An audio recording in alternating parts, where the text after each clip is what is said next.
Chapter 19. A few weeks later, unusual guests showed up at the prison camp.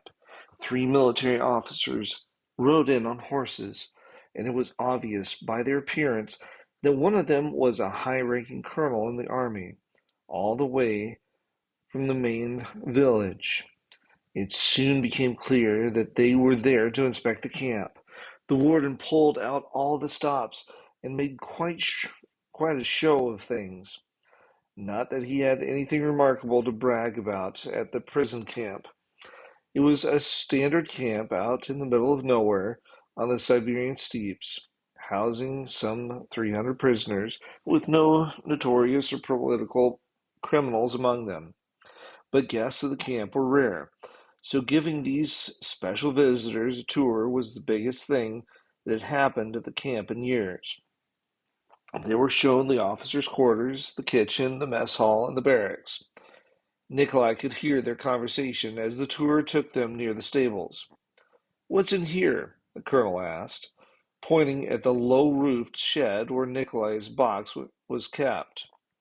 The warden glanced through the doorway of the stable. He had put Nikolai in the box just 3 days ago, but he had hoped to avoid having to explain the situation to the colonel. "All this is where we house the worst prisoners," he said nonchalantly. "Severe punishment keeps the insubordinate ones under control." "What types of punishment? What types of punishment?"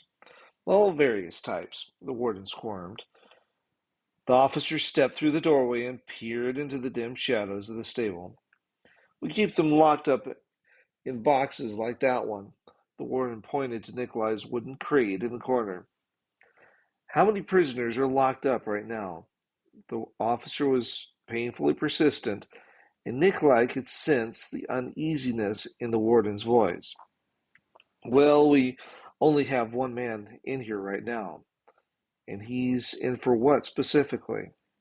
"For refusing to carry out his duties."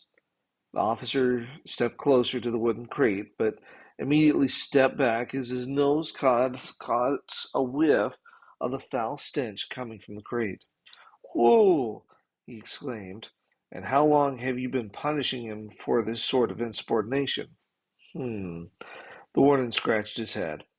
"Only 3 days this time, so far, but he's in for a 10-day stint." "A 10-day stint?" The colonel looked skeptical.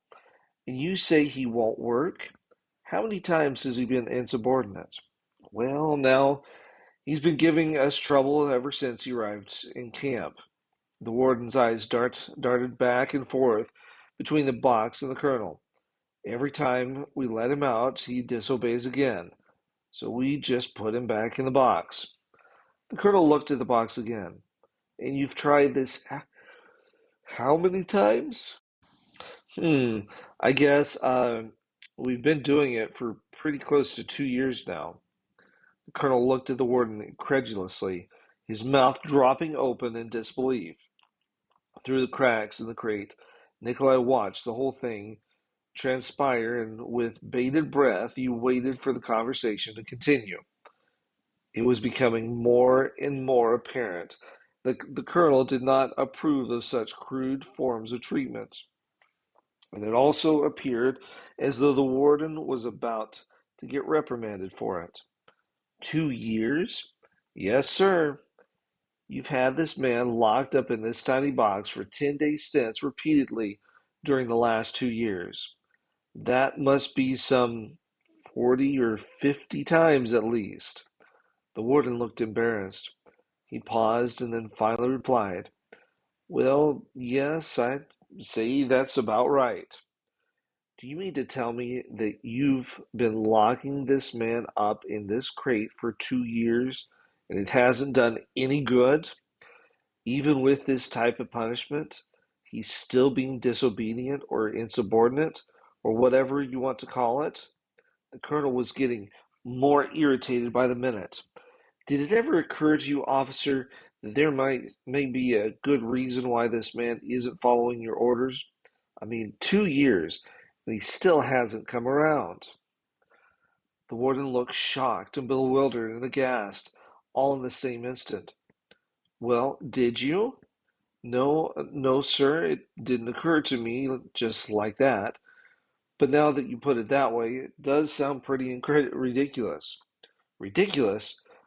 The colonel almost shouted. I'll say it sounds ridiculous. Totally idiotic, if you ask me. In fact, I'm believing to question who the intelligent one is around here. Certainly not you, he continued to glare at the warden. I ought to have your commission revoked for running such an operation. This isn't discipline, it's just plain torture. We Russian officers may be tough and mean as wildcats, but we're not animals.